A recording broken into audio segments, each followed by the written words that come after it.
SKT Gold and Diamonds స్వర్ణ వైభవం. పోల్కి గోల్డ్ జ్యువెలరీ పై no wastage, no making charges. Diamonds కేవలం 45,999 రూపాయలు మాత్రమే.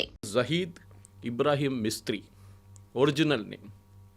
ఈ సినిమాలో సీన్ చూపిస్తారు ఆయన్ని. ఆయన ఒకరోజు 2022లో ఆయన పెద్ద IC-814 వచ్చిన తర్వాత పాకిస్తాన్ ఆర్మీ వాళ్ళని చూసుకున్నారు. ఈయన ఉండే ఏరియా పేరు Clifton is like Banjara Jubilee Hills of Pakistan, Cuff Parade of Pakistan, Golf Links of Pakistan చెప్పొచ్చు. ఢిల్లీలో ఉన్న అట్లా అంటే పాషెస్ట్ ఏరియా. అక్కడ ఆర్మీ వాళ్ళు ఉంటారు అందరు, most army officers stay there and politicians. ఈ పరిస్థితుల్లో అక్కడ ఈయనని పేరు మార్చుకున్నారు ఈయన. And he was given a plush apartment, ఒక కొత్త ఫర్నిచర్ బిజినెస్ మొదలుపెట్టారు. ఆ రోజు ఈ సీన్ చూపిస్తారు. ఆ రోజు పొద్దున ఆయనకు ఒక కస్టమర్ వస్తున్నాడు, చాలా వెల్దీ కస్టమర్. ఆయన పెద్ద ఇల్లు తీసుకున్నాడు, ఫర్నిచర్ కావాలి, మీరు వెయిట్ చేయండి అని చెప్పారు. సీక్వెన్స్ ఆఫ్ ఈవెంట్స్ చూడండి. ఆయన్ని పిలిపించారు. యూజువల్లీ షాప్కి రారు. ఆ రోజు వచ్చి షాప్ బయట వెయిట్ చేస్తున్నారు ఈయన కోసం, ఒక హోండా సిటీలో వెయిట్ చేస్తున్నప్పుడు ఇద్దరు బైక్ మీద వచ్చి ఆయన పేరు అడుగుతారు, ఒరిజినల్ నేమ్ అడుగుతారు. Actually he goes by the name Zaroor Akhund, పేరు మార్చుకున్నాడు. కానీ వీళ్ళు వచ్చి అడిగే పేరు మిస్త్రీ. ఆ మిస్త్రీ హైక్యా అని అడుగుతారు. బిఫోర్ ఈ కెన్ రియాక్ట్ కొట్టేస్తారు. మీకు గుర్తుంటుంది అది తర్వాత జరిగిన దాంట్లో కూడా ఒక సీన్లో Ajit Doval as that another hijacker Bharat మాతాకి జయమని చెప్తారు. ఎందుకంటే ఆ రోజు Rupin Katyal one of the passengers గొంతు కోసిన one of the fellows was this Mistry. So ఆయన్ని కూడా కొట్టే ముందు ఫస్ట్ షాట్ కొట్టిన తర్వాత బైక్ మీద వచ్చినవాడు చంపినోడు చెప్తాడు, రెండో బుల్లెట్ ఇది రూపిన్ కత్యాల్ కోసం అని చెప్పి కొడతాడు. సో దాంతో నా చాప్టర్ ఫినిష్ అయిపోయింది. సో మన వైపు చూసి చేసేదానికి మనం డెఫినెట్గా జవాబిస్తామని చెప్పింది ఆపరేషన్ సింధూర్లో తెలిసింది. దానికన్నా ముందు ఉరీలో వీ డిడ్ సర్జికల్ స్ట్రైక్, పుల్వామాలో బాలకోట్ స్ట్రైక్ చేశాం. సో 2022 తర్వాత మన దగ్గర ఉన్న ఇంటెలిజెన్స్ ఏజెన్సీస్, అది రా ఉండొచ్చు, ఇంటర్నల్గా IB ఉండొచ్చు, ఎక్స్టర్నల్ అండ్ ఇంటర్నల్గా మిలిటరీ ఇంటెలిజెన్స్ ఉండొచ్చు. వీళ్ళు చాలా మటుకు పాకిస్తాన్లో మన వైపు మన మీద చేసిన ఏం చెప్తారు టెర్రరిస్ట్ అటాక్స్ని ఎవరు చేశారో వాళ్ళని వెళ్ళి కొట్టడం మొదలుపెట్టారు. ఎందుకంటే మనం డిప్లొమాటిక్లీ మాట్లాడుకుని మేము యునైటెడ్ నేషన్స్కి వెళ్తాము, లేకుంటే we'll go to international court of justice. అది 26/11 తర్వాత మనం మొత్తం ప్రూఫ్ ప్రొవైడ్ చేసాం వాళ్ళకి, కంప్లీట్ ప్రూఫ్ ప్రొవైడ్ చేసాం. వాళ్ళే వచ్చారు, వాళ్ళు చెప్పారు మేము కూడా వస్తాం ఇన్వెస్టిగేషన్. ఏం చేశారు, ఏం చేయలేదు. ఫస్ట్ వాళ్ళు నిరాకరించారు. వాళ్ళు చెప్పారు దే వర్ నాట్ పాకిస్తానీస్ అని చెప్పారు. తర్వాత అంగీకరించారు because Kasab was in custody. So మన ఒక మార్పు ఆ సినిమాలో దురందర్లో ఇదే చూపిస్తున్నారు. ఆ మార్పు మోదీ గారు ఫేమస్ డైలాగ్ ఒకటి ఉంది కదా, ఘర్ మే ఘుస్కే మారేంగే, ఏ నయా భారత్ హై ఘర్ మే ఘుస్కే. దాని తర్వాత మనం ఇంకో సీన్ ఐ థింక్ మన ప్రేక్షకులు కూడా అప్రిషియేట్ చేస్తారు.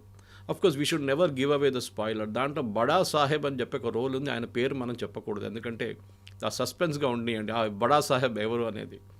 కానీ మోర్ ఇంపార్టెంట్ దాంట్లో మాట్లాడుతూ మనకు తెలిసిందే పార్ట్ 1లో కూడా చూపించారు వీళ్ళు ప్రింట్ చేసే కరెన్సీ నోట్స్ గురించి. పెద్ద ఒక స్టోరీ ఉంది దానికి.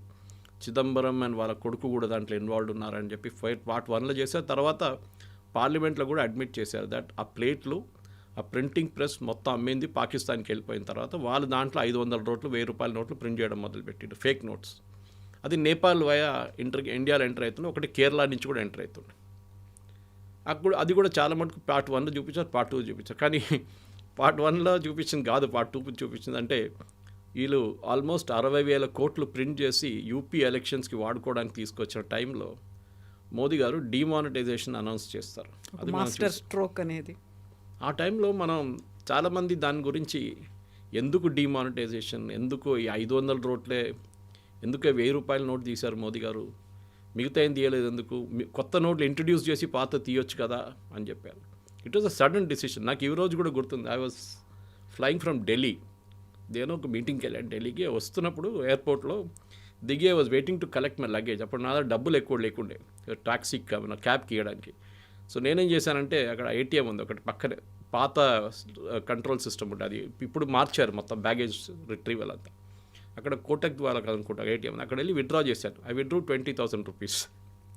విత్డ్రా చేసి moment the receipt came out, మా ఫోన్లో ఒక మెసేజ్ వచ్చింది. నేను అనుకున్నాను అది బ్యాలెన్స్ ఎంత ఉందో చెప్పడానికి. చూస్తే 1,000 rupees and 500 rupees note withdrawn. Prime Minister Modi, exactly 8 o'clock in the night. నా దగ్గర ఉన్న మొత్తం 500 నోట్లు. So anyway I got it exchange data, bank వెళ్ళి ఎక్స్చేంజ్ చేసుకున్నాను. కానీ స్టోరీ ఏంటంటే మన ప్రజలకు కూడా ఆ రోజు చాలామంది దీని గురించి స్టోరీలు రాశారు. రాహుల్ గాంధీ చెప్పారు, లైన్లో నిలబడి చాలామంది చనిపోయారు, వాళ్ళ డబ్బులు రాలేదు. తిరుమలలో మనం చూసాం 400 కోట్లు ఇప్పుడు కూడా పడి ఉన్నాయి పాత నోట్లు. RBI has refuse to exchange it. మా ఊర్లో ఉన్న ఒక బ్యాంక్లో, మా విలేజ్లో ఉన్న ఒక బ్యాంక్లోనే దొరికింది వీళ్ళకు ఆల్మోస్ట్ 250 కోట్లు fake notes are 500 rupee notes. Exchange చేయలేకపోయారు వాళ్ళది. సో చాలా మటుకు ఇట్లాంటి ఇన్సిడెంట్స్ కనెక్ట్ చేయవచ్చు మనం ఈ సినిమాలో. ఐ థింక్ దాట్ ఈస్ ఆ రియలిజమే పాసిబ్లీ ఈ ఆడియన్స్ని థియేటర్కి తీసుకొస్తున్నారు.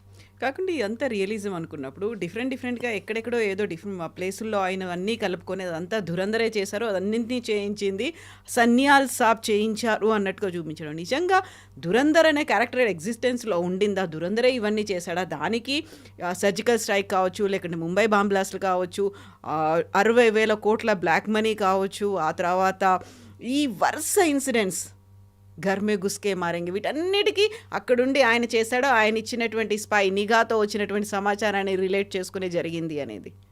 అజిత్ దోవల్ గారి లైఫ్ హిస్టరీ చాలా మటుకు ఛానల్స్లో ఉన్నాయి. ఇప్పుడు కొన్ని పుస్తకాల్లో కూడా వచ్చినాయి ఆయన లైఫ్ హిస్టరీ. ఆయన ఇప్పుడు రాయలేదు, కానీ నేను మాట్లాడారు ఆయన కొన్ని సందర్భాల్లో.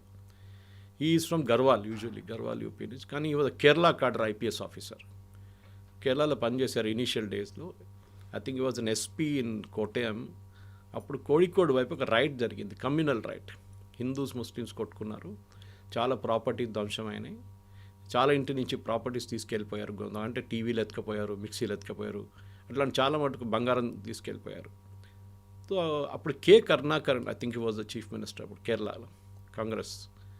ఆయన ఒక టఫ్ మ్యాన్ అని ఒక ఇమేజ్ ఉండే. సో ఆయన్ని డీజీపీని అడిగారండి. అప్పుడు డీజీపీ నేనేం చేయమంటారు ఇప్పుడు, how do we tackle this issue అంటే ఆయన చెప్పారు, మన దగ్గర ఒక యంగ్ ఐపీఎస్ ఆఫీసర్ వచ్చాడు ఇప్పుడే, అజిత్ దోవల్ ఆయన పేరు, సెండ్ హిమ్ దేర్ అని చెప్పారంట. ఆర్ ష్యూర్ అని అడిగారు Karunakaran. Is on record actually. Yes అన్నారు, పంపించారు. దోవల్ గారు అక్కడ ఏం చేశారంటే, యూజువల్లీ ఏం చేస్తారు ఒక ఐపీఎస్ వాళ్ళు, లాఠీ చార్జ్ చేయండి, అందరిని కొట్టండి, అందరిని అరెస్ట్ చేయండి, లోపలేసేసేయండి అంటారు అందరు. That is the typical. మన దగ్గర కూడా ఓల్డ్ సిటీలో ముందు ఎన్టీ రామారావు గారికి ఉన్న ముందుకన్నా కమ్యూనల్ రైట్స్ అదే ఉంటుండే. ఈయన ఏం చేశారంటే, అందరూ senior Muslim and Hindu religious leaders, మిగతా పొలిటీషియన్స్ అందరిని పిలిపించి ఒక మీటింగ్ పెట్టారు. మీటింగ్ పెట్టి ఒకటే డిమాండ్ అన్నారు, ఎవరెవరు ఏమేమి ఎత్తుకెళ్ళారు, ఏంటి నుంచి కానివ్వండి, అది 24 గంటల లోపల ఆ ఇంటికి చేరుకోవాలి. I will not take any action. ఇది చేయకపోతే నేను యాక్షన్ తీసుకుంటాను. ఇన్ఫ్యాక్ట్ దోవల్ గారు రికార్డ్స్ ఎన్నో ఉన్నాయి. ఇప్పుడున్న ముఖ్యమంత్రి పినరాయి విజయన్ని అరెస్ట్ చేసి జైల్లో తీసుకెళ్ళి, అప్పుడు ఈ was very young communist leader, గల్లీ లీడర్. ఆ టైంలో ఎత్తుకెళ్ళి జైల్లో వేసేసారు రాత్రిపూట ఒకరోజు. నెగోసియేషన్ స్కిల్ అనేది దోవల్ గారిది అన్నిటికంటే పెద్ద స్పెషాలిటీ కవిత గారు. దానికోసం ఐసీ 814 జరిగినప్పుడు, ఈవెన్ దో మన భారతదేశంలో ఉన్న చాలామంది దాన్ని ఒక ఫెయిలియర్గా అనుకుంటారు, కానీ ఆ రోజు ఆ ఎయిర్క్రాఫ్ట్లో కూర్చున్న ప్యాసింజర్స్ ఇంతమంది ఉన్నారు, ఇంతమంది జీవితాలు 100% పోతుండే. దాని కూడా blasted the aircraft. Finally we last only 1%. కానీ ఆ రోజు నెగోసియేషన్స్తో మనకి మనకు కొంతమంది టెర్రరిస్ట్ని రిలీజ్ చేయాల్సి ఉంది, హఫీజ్ సయీద్ లాంటి వాళ్ళు రిలీజ్ చేయాల్సి వచ్చింది. దానికి ఉన్న రిజల్ట్స్ మనకు తర్వాత వచ్చింది కూడా. మన మీద మంది దాడులు జరిగింది, పార్లమెంట్ అటాక్ అయింది, ముంబై బాంబ్ బ్లాస్ట్లు అయ్యాయి. కరెక్ట్. కానీ ఆ పొజిషన్లో మీరుంటే మీరేం చేస్తారు? ఈవెన్ తర్వాత జస్వంత్ సింగ్ గారి మీద చాలా ఆరోపణలు చేశారు, చిదంబరం అందరూ. కానీ మళ్ళీ చిదంబరం గారే అన్నారు, if I was in that place I would have done the same thing. Basically ఏంటి, వీళ్ళ డాటర్ మన ముఫ్తీ మొహమ్మద్ సయీద్ వాళ్ళ కూతుర్ని కిడ్నాప్ చేసి తీసుకెళ్లారు. నాట్ మహబూబా ముఫ్తీ, వాళ్ళ ఇంకో సిస్టర్ని. అట్లాంటి కొంతమంది కిడ్నాప్ చేసి వాళ్ళు రిలీజ్ చేయాలని చెప్పి టెర్రరిస్ట్ని రిలీజ్ చేశారు. ఓవరాల్గా it was a foreign policy failure. ఇప్పుడు కూడా చాలామంది ఇంక్లూడింగ్ రాహుల్ గాంధీ కానీ వాళ్ళ పార్టీ వాళ్ళు అంటారు, ఇదే అజిత్ దోవల్ ఈ టెర్రరిస్ట్ని తీసుకెళ్లారు రిలీజ్ చేయడానికి. కానీ ఆ టైంలో ఫస్ట్ వాళ్ళు అడిగింది 300 మందిని. దాన్ని అజిత్ దోవల్ గారు నెగోషియేట్ చేసి 30కి తీసుకొచ్చారు. తర్వాత ఇక్కడ ఢిల్లీ నుంచి వచ్చిన మెసేజ్ అంటే 30 కూడా మనం ఇడవలేము, we will make it 3 and finally 3 మందిని రిలీజ్ చేశారు. అదొక స్కిల్ ఉందండి, మనం మెచ్చుకోవాలి. కానీ అజిత్ దోవల్కి అన్నిటికంటే పెద్ద ఒక రివెంజ్ అనేది అదే ఉండిపోయింది. దానికోసం ఆ వర్డ్ కూడా చూడండి, దురంధర్లో రివెంజ్. ఎందుకంటే ఇది చేసిన వాళ్ళని నేను చూసుకుంటాను ఒకరోజు, ఇవాళ కాకపోతే రేపు వేసుకుంటాను వీళ్ళని. వాళ్ళని ఉన్నారు, ఆ హైజాక్ చేసిన వాళ్ళని అందరు ఇప్పుడు ఎవరు లేరు. This is typical Israeli strategy. Israel మీద ఎవరైనా దాడి చేస్తే లేకుంటే ఇజ్రాయలీ సిటిజన్స్ని ఎవరైనా చంపితే వాళ్ళ దాంట్లో మ్యూనిక్ ఒలింపిక్స్లో 11 మంది అథ్లీట్స్ని చంపారు చూడండి.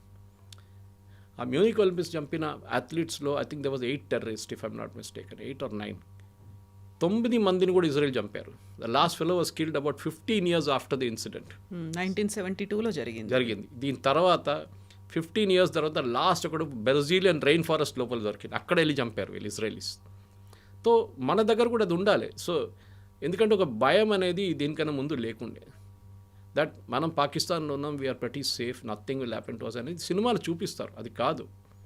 సో అజిత్ దోవల్ గారిది రోల్ ఏముందంటే చాలామందికి తెలిసి ఉండొచ్చు, బహుశా మన ప్రేక్షకులు కూడా. అజిత్ దోవల్ గారు 6 సంవత్సరాలు పాకిస్తాన్లో ఉన్నారు స్పై లాగా. సో చాలామంది అంటారు ఇదే దురంధర ఆ దురంధర అంటారు, పాసిబ్లీ. ఇన్ఫ్యాక్ట్ దీంట్లో ప్రేక్షకులకు నేను చెప్పాల్సింది ఏంటంటే, మీ సినిమా చూసిన తర్వాత టైటిల్స్ లాస్ట్లో డైరెక్టర్ పేరు వచ్చిన తర్వాత సీట్ నుంచి కొంతమంది లేస్తారు, లేవకుండా ఉండాలి, ఎందుకంటే సినిమా ఇంకా ఉంది. దాని తర్వాత యాక్చువల్ ఏం జరిగింది అనేది అక్కడిని తెలుస్తుంది అనమాట. సో అజిత్ దోవల్ గారు పాకిస్తాన్లో ఉన్నారు. అక్కడ ఆపరేషన్ బ్లూ స్టార్, పాకిస్తాన్లో ఏం చేశారో మనకు తెలియదు, కానీ చాలా మటుకు చేసి ఉంటారు అక్కడ. ఆపరేషన్ బ్లూ స్టార్ జరిగినప్పుడు జర్నల్ సింగ్ భింద్రన్వాలే అన్ని లోపల ఉన్నప్పుడు అజిత్ దోవల్ గారు ఒక రిక్షా పుల్లర్గా యాక్ట్ చేశారు. 6 వారాలు ఈ రిక్షాలో సరుకులు తీసుకెళ్తుండే గోల్డెన్ టెంపుల్ లోపలికి, అకాల్ పక్కన వాళ్ళ గురుద్వారా పక్కన నుంచి. వీళ్ళందరినీ ఆయన ఈ ఒక రెగ్యులర్ మెంబర్ అయిపోయారు వాళ్ళ లోపల ఉన్న టెర్రరిస్ట్ వాళ్ళకి ఫుడ్ తీసుకెళ్ళడము, వాళ్ళకి రైస్, ఫైర్వుడ్ అన్నీ తీసుకెళ్తుండే. ఎవరికి తెలియదు ఈయన ఈ అజిత్ దోవల్ అని ఆ టైంలో. అఫ్కోర్స్ అంత పాపులర్ లేకుండా, అంత పెద్ద పేరు కాదు ఆ టైంలో. కానీ బయటకు వచ్చి జనరల్ కృష్ణ సుందర్జీ కానివ్వండి, మిగతా ఆర్మీ ఆఫీషియల్స్కి మొత్తం ఇన్ఫర్మేషన్ ఇచ్చిందంతా అజిత్ దోవలే దాంట్లో. అండ్ హైలీ రిస్కీ, పట్టుకుంటే వాళ్ళు అంతే finish, they would have killed him. ఇంకోటి చాలా ఇంపార్టెంట్ థింగ్, ఎందుకంటే దురంధర్లో ఇదంతా చూపారు, కానీ అజిత్ దోవల్ గారి రోల్ ఇంకోటి సిక్కింలో ఉండే. సిక్కిం లైక్ భూటాన్ ఒక ఇండిపెండెంట్ కంట్రీ ఉండే ఆ టైంలో.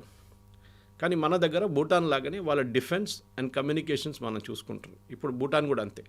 భూటానీస్ ఆర్మీ అనేది ఒక చాలా చిన్నది, మొత్తం వాళ్ళ ఆర్మీ మొత్తం మనమే చూసుకుంటాం. ఇన్ఫ్యాక్ట్ డోక్లాం అని మాట్లాడతాం చూడండి, మన చైనాతో Doklam is actually in Bhutan. And మన ఆర్మీతోనే అక్కడ గొడవ జరిగింది అప్పుడు కూడా చైనీస్కి, భూటానీస్ ఆర్మీ కాదు అక్కడ. సిక్కింలో అక్కడ ఒక మొనార్కీ ఉండే ముందు, ఇప్పుడు భూటాన్లో ఉన్నట్లని. కానీ భూటాన్లో ఉన్నంత డెమోక్రటిక్ కాదు, వాళ్ళకు చాలా కరప్ట్. అండ్ అక్కడ ఒక సిఐఏ యాంగిల్ ఉండే, ఎందుకంటే ఆ టైంలో CIA wanted to tackle Tibet. Ajit Doval గారిని పంపించారు. One of his earliest assignments when he was a youngster, పంపించి ఐబీ నుంచి ఆయన అక్కడ వెళ్ళి ఈ రాజులతో వ్యతిరేకంగా ప్రొటెస్ట్ చేస్తున్న వాళ్ళ దగ్గర మాట్లాడచ్చు. Is negotiating skill again. మాట్లాడి ఇంత గొడవ చేసి ఏం చేయలేరు మీరు, ఇన్స్టెడ్ ఆఫ్ మన పని చేద్దాం, రాజు మీద ప్రెషర్ పెడదాం, మొనార్కీ మీద, టు డూ ఎ రెఫరెండం, అంటే ఓట్, మన ఇండియాతో వెళ్ళాలన్నా మనం ఇండిపెండెంట్గా ఉండాలన్నా. It was considered almost impossible.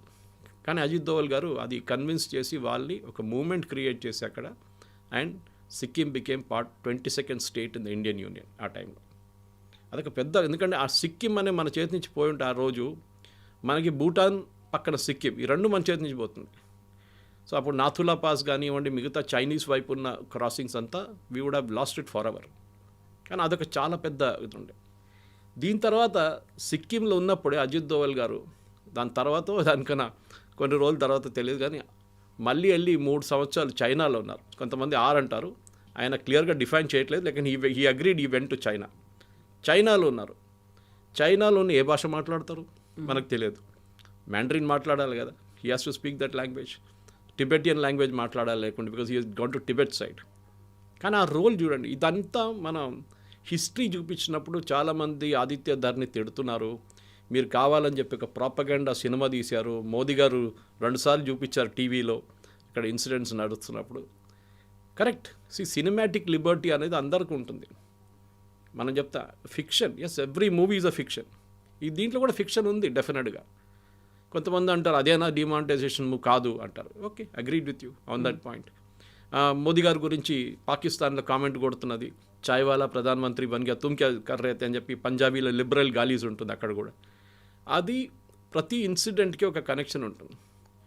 And మనం గుర్చుకూడదు, మన దాంట్లో was it Ravindra Nayak or some there one spy who Ravinder Kaushik Ravindra Kaushik, ఆయన ఒక మన వైపు నుంచి నుంచి వెళ్ళిన ఒక ఏజెంట్ పాకిస్తాన్లో దూరారు చాలా సంవత్సరాల ముందు. I think was in 70s or 60s or 70s.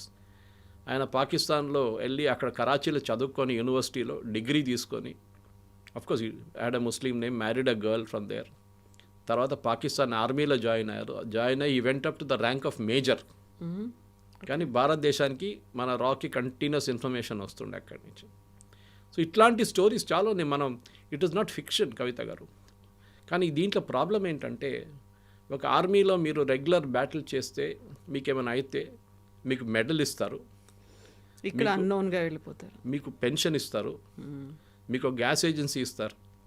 But if you're caught as a spy మిమ్మల్ని ఎవ్వరు అంగీకరించరు, ఇంక్లూడింగ్ ఎవరైతే అక్కడ డిప్లాయ్ చేశారో డినై చేస్తారు, మాకు తెలియదు అంటారు.